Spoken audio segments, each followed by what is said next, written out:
ओम नमः शिवाय। शिवजी सदा सहाय। ओम नमः शिवाय। गुरुजी सदा सहाय। गुरुजी के चरणों में कोटि कोटि नमन। जय गुरुजी संगत जी। स्वागत है आप सभी का फ्रेग्रेंस ऑफ गुरुजी चैनल पर और मैं हूं आपके साथ मनीषा। संगत जी, आज प्रस्तुत है आपके लिए दिव्य आभा का अध्याय 46, जिसका शीर्षक है गुरुजी ने मेरा जीवन संजोया। यह जर्नी है श्रीमती निक्की मल्होत्रा जी की, जो कि दिल्ली से हैं। चलिए संगत जी, शुरू करते हैं। मेरे जीवन में इस संसार का कोई अर्थ नहीं रह गया था। सब कुछ अस्पष्ट था। जीवन अति निराशाजनक और असंतुलित हो गया था। मैं अपने आत्मविश्वास के साथ साथ रुचि और उत्साह खो चुकी थी। संशय में थी कि पुनः पहले जैसे कैसे जी पाऊंगी। जीवन के अमूल्य वर्ष ऐसे ही व्यतीत हो रहे थे। मैं एक अति कटु अनुभव से गुजरी थी। एक भयंकर कार दुर्घटना ने मुझे असहाय कर दिया था। 2 मास अर्धचेतनावस्था में रहकर अनेक स्टेरॉयड और अन्य औषधियाँ खाते हुए अनगिनत परीक्षण, रोज सुइयों और ग्लूकोज की बोतलों के साथ साथ सारांश में यह मेरा जीवन था। दुर्घटना में मेरी गर्दन की धमनियाँ फट गई थी। रक्त की कमी थी। मैं क्षीण थी और मुझे पक्षाघात हो गया था। 14 वर्ष पूर्व ऐसे रोगी को समुचित उपचार मिलने में भी समस्या थी। 1 वर्ष से अपने विद्यालय नहीं गई थी। मेरी सहेलियां मेरी दुर्दशा देखकर रो पड़ती थी और मैं स्वयं शीशे में भय के कारण अपना क्षतिग्रस्त चेहरा नहीं देख सकती थी। जीवन के ऐसे कठोर समय से गुजरते हुए अचानक ही ईश्वर स्वरूप गुरुजी ने मेरे जीवन में प्रवेश कर उद्धार किया। उनकी कृपा प्राप्त कर मैं आनंद लोक में प्रवेश कर गई। मेरे समक्ष खड़े होकर खुली बाहों में उन्होंने मुझे संरक्षण दिया, मानो मुझे विपदाओं से बचा रहे हों। उस समय से अब तक वह मुझे सुमार्ग पर अग्रसर करते रहे हैं। गुरुजी ने पुनः मुझे इस संसार का आभास करवाया है और थोड़े ही समय में मुझे स्वस्थ कर दिया। अपने परिवार में मेरी माँ और मैं गुरुजी से सबसे पहले मिले। उस एक दर्शन ने हमारा जीवन बदल दिया।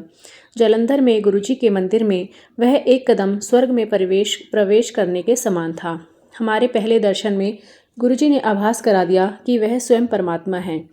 गुरुजी ने हमारे जीवन के भूत वर्तमान के सब पृष्ठ खोलकर हमारे सामने रख दिए, जिनका बोध केवल स्वयं को होता है। हमें आभास हुआ कि वह इस पृथ्वी पर हम सबको आशीर्वाद देने आए हैं। प्रभु के सम्मुख हम हतप्रभ थे। जैसे जैसे दिन व्यतीत होते गए, गुरुजी हम पर दया करते रहे। उनके आदेश पर मैंने अपनी औषधियों का पिटारा छिपा दिया, चिकित्सकों के पास जाना बंद कर दिया और कोई शल्य क्रिया नहीं करवाई। और हाँ, मैं पहले जैसी ही शारीरिक और मानसिक रूप से स्वस्थ हो गई। चिकित्सकों ने स्वस्थ होने के लिए 4-5 वर्ष का समय बताया था, किंतु गुरुजी की कृपा से यह 2 मास में संपन्न हो गया। गुरुजी से मिलने के 2 मास के अंतराल में ही मेरे बालों का झड़ना बंद हो गया और पुनः सामान्य हो गई। मेरी क्षीणता और पक्षाघात लुप्त हो गए। श्रवण शक्ति और दृष्टि भी सामान्य हो गई और मेरा हीमोग्लोबिन 6 से बढ़कर 12 हो गया। चिकित्सकों के परामर्श के विरुद्ध मैंने फिर से खेलना आरंभ कर दिया और परीक्षाओं में अति उच्च अंकों से उत्तीर्ण हुई। जय गुरुजी। इसे क्या कह सकते हैं, केवल दिव्य हस्तक्षेप, और मैंने गुरुजी को पूर्ण समर्पण कर दिया। मेरे जीवन की योजना। जीवन की इस कठिन अवस्था से निकलकर मैंने अगले चरण में प्रवेश किया। गुरुजी के मन में मेरा अध्ययन और व्यवसाय थे। दुर्घटना की वेदना और त्रासदी से निकलकर मैं भी अपने जीवन का मार्ग प्रशस्त करना चाहती थी। मैं ऐसा व्यवसाय करना चाहती थी जिससे मैं लोगों के दुख दर्द कम कर सकूं और उनकी अनुभूति का अनुभव कर सकूं। गुरुजी जैसा अपने अनुयायियों के लिए करते हैं, वैसी ही रूपरेखा मेरे लिए बनाई हुई थी। गुरुजी के आशीर्वाद और दिशा दर्शन से मुझे बिना औपचारिक अध्ययन किए बेंगलोर के एक महाविद्यालय में भौतिक चिकित्सा के पाठ्यक्रम में प्रवेश मिल गया। मैंने अपनी पढ़ाई सरलता से पूरी करी और उसे समाप्त कर अपने प्रशिक्षण के लिए दिल्ली के सर गंगाराम चिकित्सालय में कार्यरत हुई। मेरे वरिष्ठ सलाहकार देश के सबसे अच्छे नेत्र विशेषज्ञ थे, जो अखिल भारतीय आयुर्विज्ञान संस्थान के निर्देशक भी रह चुके थे। मेरे ऐसे सुनियोजित व्यावसायिक पद पर गुरुजी ने सदा मेरा ध्यान रखा था। इससे पहले कि मैं कोई योजना बना पाती, गुरुजी ने मुझे भौतिक चिकित्सा में स्नातकोत्तर पाठ्यक्रम करने को कहा। मैंने यह पाठ्यक्रम क्रीड़ा और अस्थि रोग में किया। गुरुजी के स्नातकोत्तर पाठ्यक्रम करने के आदेश के पश्चात प्रवेश के लिए आवेदन देने के लिए केवल 3 दिन शेष थे। मैंने उनके दिशा निर्देशों का पालन किया और सही कार्यवाही करती रही। इस समय मेरे माता पिता मेरे साथ नहीं थे और मैं घर पर अकेली थी। मेरे नितंब पर एक फोड़ा हो गया जिसने सूझकर मुझे शैया पर लेटने को बाध्य कर दिया। अकेले और अत्यंत पीड़ा सहते हुए मैं कुछ करने में असमर्थ थी। मुझे विश्वास था कि गुरुजी मेरे साथ हैं। गुरुजी की संगत के सदस्य उन दिनों घर आते रहे। मैं गुरुजी के सत्संग करती थी और घाव भरता गया। चिकित्सक यह देखकर आश्चर्यचकित थे। उन्होंने उसे फोड़ने का परामर्श दिया था, किंतु जिस भांति वह सूख रहा था उसके कारण से वह अनभिज्ञ थे। जय गुरुजी। जीवन साथी की खोज। यह एक ऐसा विषय था जिसके बारे में सोचने से भी मैं कतराती थी। मुझे इतना कुछ करना शेष था, अपने आप को सिद्ध जो करना था। किंतु मेरे प्रभु गुरुजी ने मेरी भलाई के लिए मेरे जाने बिना ही मेरे जीवन के बारे में सोचा हुआ था। तो 23 वर्ष की आयु में उन्होंने मुझे विवाह करने के लिए 1 माह का समय दिया। यह अवधि मेरे लिए विवाह के बारे में न सोचने के कारण स्तब्ध करने वाली और अत्यंत कठिन थी। तथापि गुरुजी की दया से सब कार्य सहजता से होते गए, जैसे स्वयं ही हो रहे हों। मेरे परिवार के सदस्यों ने वर के लिए, जिसे मैं जानती थी, हाँ कर दी। गुरुजी ने उसे हमारे पास मेरे विवाह से मात्र 20 दिन पहले भेजा था। इस छोटे से समय में विवाह की सब तैयारियां, जो सामान्यतः 2-3 महीनों में होती हैं, हो गई। गुरु कृपा से विवाह भी बहुत वैभवशाली ढंग से संपन्न हुआ और उसके हर अंग में उनका प्रभाव स्पष्ट था। सब अतिथियों ने वातावरण, भोजन और सजावट आदि की अत्यधिक प्रशंसा करी। विवाह होते हुए गुरुजी ने संगत के एक सदस्य के माध्यम से संदेश भेजा कि हम दोनों जीवन भर के लिए साथ रहेंगे। इससे बड़ी और कौन सी भेंट हो सकती है। जब गुरुजी ने जीवन के सबसे महत्वपूर्ण निर्णय को अपना आशीष दे दिया है तो चिंता का कोई प्रश्न ही नहीं उठता है। विवाह स्थल का विशेष वर्णन करना अनिवार्य है। सामान्यतः दिल्ली में विवाह स्थल बहुत पहले आरक्षित करना पड़ता है, क्योंकि अच्छे स्थानों की सदा कमी रहती है। यद्यपि मेरे विवाह में समय की कमी थी, उचित स्थान मिलने में कोई अड़चन नहीं हुई। अशोक होटल के बारे में गुरुजी ने मुझे 12 वर्ष पूर्व बताया था, किंतु 11 वर्ष की आयु में मैंने उस पर कोई ध्यान नहीं दिया था। गुरुजी के साधारण से कहे गए वचन भी अनुयायी के प्रति उनके मन की वास्तु स्थिति दर्शाते हैं। मुझे यह भी ज्ञात हुआ कि उनके अनौपचारिक से कहे हुए शब्दों में भी अत्यंत गूढ़ ज्ञान छिपा रहता है और उनको कभी भी सुनकर अनसुना नहीं करना चाहिए। मेरे जीवन का आधार गुरुजी हैं और सदा रहेंगे। मैं ऐसा परिवार चाहती थी जहाँ पर वह इसे समझ सकें और सदा मेरा साथ दें। मेरी नंद, सास और मेरे पति सब गुरुजी में विश्वास रखते हैं। मैं गुरुजी की आभारी हूँ कि उन्होंने यह संभव कर दिया। गुरुजी अपनी कृपा दृष्टि हमारे परिवार पर करते रहते हैं, भले ही वह मेरे पति, उनका व्यवसाय, मेरी नंद, अन्य ससुराल के सदस्य या पारिवारिक शांति की बात हो। वह जीवन के प्रत्येक पहलू को छूते हैं। दूतावास जाए बिना ही वीज़ा मिलना, संपत्ति के लेख, मेरे पति के व्यवसाय के मार्ग को सरल करना, गुरुजी सदैव हमारे साथ हैं और रहेंगे। जय गुरुजी। परिवार का ध्यान। दुर्घटना के पश्चात मेरे माता पिता अत्यंत विचलित हो गए थे। उनका जीवन अस्त व्यस्त हो गया था। उन्होंने अपनी बेटी को एक अति कटु मानसिक आघात से गुजरते हुए देखा था।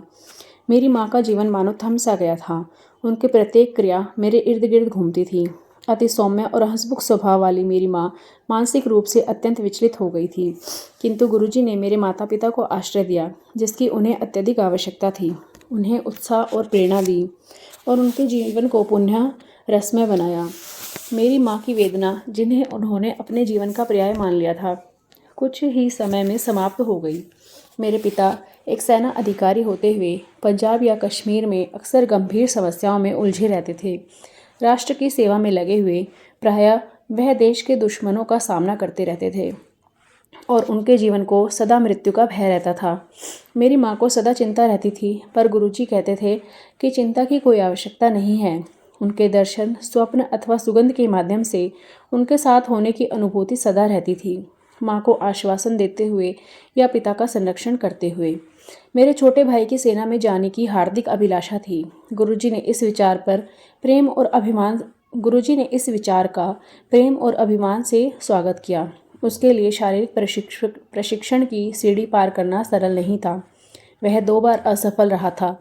चिकित्सकों के अनुसार वह वर्णंद था जिसका कोई उपचार नहीं है। गुरुजी ने आश्वासन दिया था कि इस बार वह सफल रहेगा और तीसरी बार वास्तव में उसमें इस रोग के कोई चिन्ह नहीं मिले। जय गुरु जी।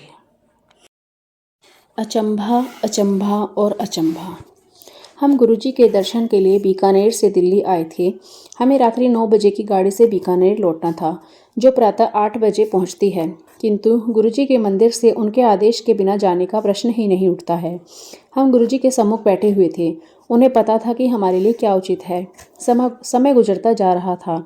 अंत में उन्होंने हमें 10 बजे जाने की आज्ञा देकर 11 बजे की ट्रेन से जाने के लिए कहा, जिससे हम कुछ समय बचा सकें। इतने प्रबंध के पश्चात हमारी गाड़ी बीकानेर स्टेशन पर प्रातः 8 बजे ही पहुंच गई। इतने समय की बचत के कारण हम अति प्रसन्न थे। अचंभे की बात है कि 8 बजे वाली ट्रेन हमारे पहुंचने के बाद 9 बजे वहां पहुंची। उसे धुंध के कारण देरी हो गई थी। तब हमें पता लगा कि गुरुजी ने हमें क्यों रोका हुआ था। गुरुजी ने मेरे पिता की वृत्ति का भी ध्यान रखा और सदा करते रहेंगे। जब भी मेरे पिता को आवश्यकता होती है, गुरुजी उनके साथ होते हैं। कार्यरत होते हुए उतार चढ़ाव आते रहते हैं और इसमें अक्सर योग्य अधिकारी का नुकसान होता है। मेरे पिता के सेना में रहने के कारण स्थानांतरण और परिवार को स्थायी रखने की समस्याएं सदा रहती थी। दुर्घटना के पश्चात मेरे पिता के पहले दर्शन पर गुरुजी ने मेरे पिता के मन में दुर्घटना के अवसर पर गुजरती हुई प्रत्येक बात बता दी। उन्होंने बताया कि मेरे पिता ने उस समय दुर्घटना को रोकने का कितना अथक प्रयास किया था। वह केवल मेरे पिता को पता था। गुरुजी हमारे प्रभु को इसका ज्ञान होना ही था। यद्यपि वह उस समय वहाँ नहीं थे और हम उन्हें जानते तक नहीं थे। मेरे पिता कई वर्षों से पीठ दर्द से पीड़ित थे। उन्हें बैठने या उठने में कठिनाई होती थी। क्योंकि हम गुरुजी के पास और गंभीर समस्या लेकर गए थे, वह छोटी मोटी बातें हमने उनसे नहीं कही थी, किंतु ईश्वर को सबका ज्ञान होता है। अतः एक दिन उन्होंने मेरे पिता को बुलाया और कहा कि चलिए आपके स्पॉन्डिलोसिस का उपचार करते हैं। रसोई से एक चम्मच को उन्होंने मेरे पिता के मेरुदंड के दोनों ओर ऊपर से नीचे तक ले गए और उनकी पीठ थपथपा कर बोले कि उपचार हो गया। उस दिन से मेरे पिता को वह समस्या फिर कभी नहीं हुई है। जय गुरु जी। जब मेरे पिता 1994-95 में कर्नल थे, पूरे प्रेम सहित गुरुजी ने उनको कहा कि उन्होंने उन्हें मेजर जनरल बना दिया है। सेना में पदोन्नति के लिए हायर कमांड या लॉन्ग डिफेंस मैनेजमेंट में से एक पाठ्यक्रम करना आवश्यक है। अत्युत्तम अधिकारी होते हुए भी मेरे पिता का इन दोनों में से किसी में भी नामांकन नहीं हुआ। उस समय वह लेह में एक ब्रिगेड के उप कमांडर थे। उनकी ब्रिगेड को आतंकवादी समस्या से जूझने के लिए कश्मीर भेजा गया।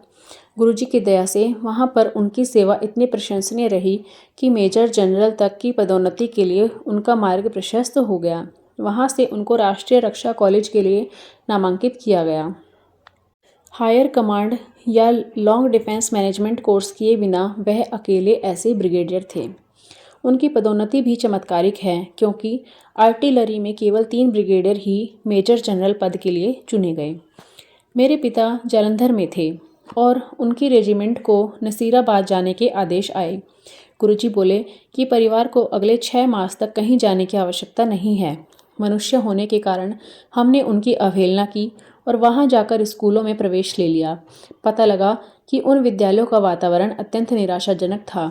हमें बिना कुछ प्राप्त किए खाली हाथ ही वापस आना पड़ा। उसके तुरंत बाद पंजाब में अत्यधिक वर्षा हुई, जितनी संभवतः पहले कभी नहीं हुई थी। मेरे पिता की रेजिमेंट को वहीं पर 6 मास और रुकना पड़ा। इसे क्या कहेंगे, अचंभा ही अचंभा। जय गुरु जी। एक रात हम अपनी नई इंडिका गाड़ी में वापस घर आ रहे थे कि अचानक कार के गियर में समस्या आ गई और वह तीसरे पर अटक गया। हम में से किसी को भी इस कार के बारे में कुछ नहीं पता था। अतः मेरे पिता ने उसी गियर में गाड़ी चलाई। चलते रहने के लिए 40 किलोमीटर की गति रखना अनिवार्य था। गुरुजी का नाम लेकर हम चलते रहे। उस 13 किलोमीटर के मार्ग पर अनेकों लाल बत्तियों के होते हुए भी हमें कोई रुकावट नहीं हुई। अंत में घर के पास गायों का एक झुंड बैठा हुआ था। मेरे पिता को लगा कि अब तो गाड़ी रुक जाएगी। अचानक वह सब गायें उठकर एक किनारे हो गई और कार निकलने के पश्चात वहीं सड़क पर आकर बैठ गई। जय गुरु जी। जहाँ सूर्य सदा प्रकाशमान रहता है। जिस दिन मेरी माँ ने गुरुजी के दर्शन किए, वह उनके लिए सबसे बड़ा दिन रहा है और वह उसे कभी भी भूल नहीं सकती। कार दुर्घटना के पश्चात हमारे हितैषी गुरुजी के पास जाने के लिए कहते थे, मेरी माँ में धार्मिक प्रवृत्ति का अभाव था, अतः वह नहीं जाती थी। एक दिन उनकी एक मित्र, जो गुरुजी की भक्त भी थी, प्रातःकाल उनके पास जा रही थी। मेरी माँ के मन में अनेक विचार उत्पन्न हुए। क्या इसे कुछ और करने को नहीं है? घर में सब काम छोड़कर यह ऐसे कैसे जा सकती है? इस युग में भी यह बाबा और संतों के चक्कर काट रही है। मेरी माँ की वह मित्र मेरी माँ को बार बार चलने का आग्रह करती रही थी। अतः माँ ने सोचा कि आज उसके साथ जाकर यह काम भी निपटा लिया जाए।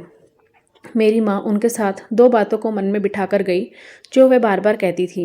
पहली कि आस्था आवश्यक है और दूसरी कि वह सर्वज्ञाता हैं। जब वह गुरुजी के पास पहुंची तो अपने आसन पर बैठे हुए अद्वितीय स्नेह और प्रेम की उस जीवित मूर्ति के दर्शन किए, जो नश्वर की श्रेणी में कदापि नहीं थे।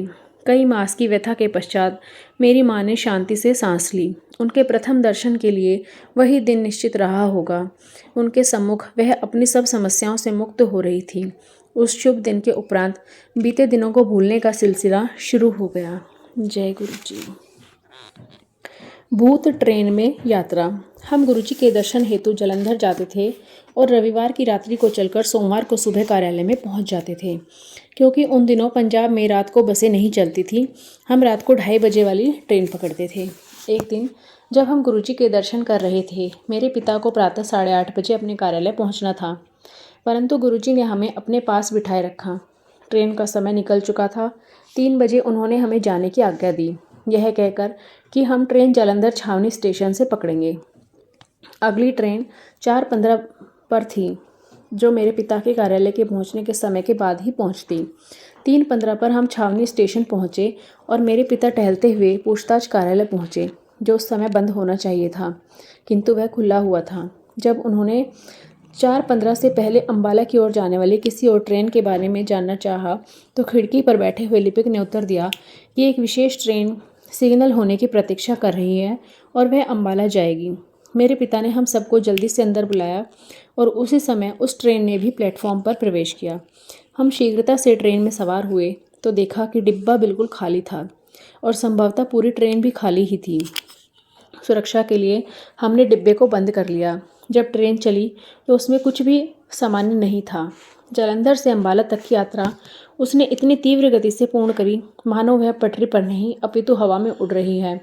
जब कुछ ही घंटों में हम अम्बाला पहुंचे और मेरे पिता ने स्टेशन मास्टर से पूछा कि वह कहाँ जा रही है, तो उसे उसके बारे में कुछ भी ज्ञात नहीं था। कल्पना कीजिए कि एक स्टेशन मास्टर को अपने स्टेशन पर आई हुई ट्रेन के गंतव्य के बारे में कुछ पता ही ना हो। स्टेशन से बाहर निकलते ही हमें चंडीगढ़ की बस मिल गई और उससे हम 40 मिनट में ही वहाँ पहुँच गए। वहाँ पहुँचकर उसके चालक ने बस अड्डे ना जाकर यात्रियों को एक गोल चक्कर पर उतार दिया, पर किसी भी यात्री ने विरोध नहीं किया। बस के इस बदले हुए मार्ग से हमें पिता के कार्यालय के निकट ही उतरने का अवसर मिल गया। मेरे पिता ने चालक से विनती करी तो उसने 15 मिनट के बाद हमें चंडी मंदिर के द्वार पर उतारा। जब मेरे पिता ने मुख्यालय के वाहन विभाग में फ़ोन किया तो वह सोच रहे थे कि वह अति शीघ्र उनके चालक को ढूंढकर उसे भेज देंगे, जिससे उनके समय की बचत हो जाएगी। किंतु दूसरी ओर से फ़ोन उनके चालक ने ही उठाया। वह जैसे जैसे सब परिस्थितियां स्वतः ही ठीक होती गई और मेरे पिता अपने कार्यालय ठीक समय से पहुंच गए। हमने गुरुजी को धन्यवाद दिया। अगले सप्ताह जब हम जालंधर पहुंचे तो गुरुजी ने मेरे पिता से पूछा कि उन्हें वह भूत ट्रेन कैसी लगी थी। तब हमें पता लगा कि यात्रा का समय इतना कम कैसे हुआ था। दिव्य हस्तक्षेप। गुरुजी महान है। संक्षेप में यह मेरे और मेरे परिवार के संस्मरण हैं। हमारी ओर से क्या आवश्यक था? केवल आस्था और समर्पण। क्या उसकी आशा करना बहुत अधिक है? गुरुजी हमारे सम्मुख हैं, वही परमात्मा हैं। समय रहते हम इस तथ्य से अवगत हो जाएं तो अच्छा रहेगा। हर मिनट, हर सेकंड चमत्कार से परिपूर्ण है। कहने को अभी भी बहुत कुछ शेष है। सबको आकर इस आनंदमय संसार और प्रभु प्रेम को प्राप्त करना चाहिए। वह हम सबको बुला रहे हैं। हम किसकी प्रतीक्षा कर रहे हैं? जय गुरु जी। शुक्राना गुरु जी। जय गुरु जी। संगत जी, कैसा लगा आज का अध्याय? कमेंट करके हमें ज़रूर बताइएगा। संगत जी, अगर आप भी अपना सत्संग हमारे साथ शेयर करना चाहते हैं तो डिस्क्रिप्शन बॉक्स में दिए गए व्हाट्सएप नंबर या ईमेल आईडी पर आप अपना सत्संग रिकॉर्ड करके हमें भेज सकते हैं। चलिए संगत जी, अध्याय की समाप्ति करते हैं मंत्र जाप के साथ। ओम नमः शिवाय शिवजी सदा सहाय। ओम नमः शिवाय गुरुजी सदा सहाय। ओम नमः शिवाय शिवजी सदा सहाय। ओम नमः शिवाय गुरुजी सदा सहाय। ओम नमः शिवाय शिवजी सदा सहाय। ओम नमः शिवाय गुरुजी सदा सहाय। जय गुरुजी। संगत जी, जल्दी ही मिलते हैं एक नए अध्याय के साथ। तब तक सभी अपना ध्यान रखिए, अपनों का ध्यान रखिए, स्वस्थ रहिए, मस्त रहिए। जय गुरुजी।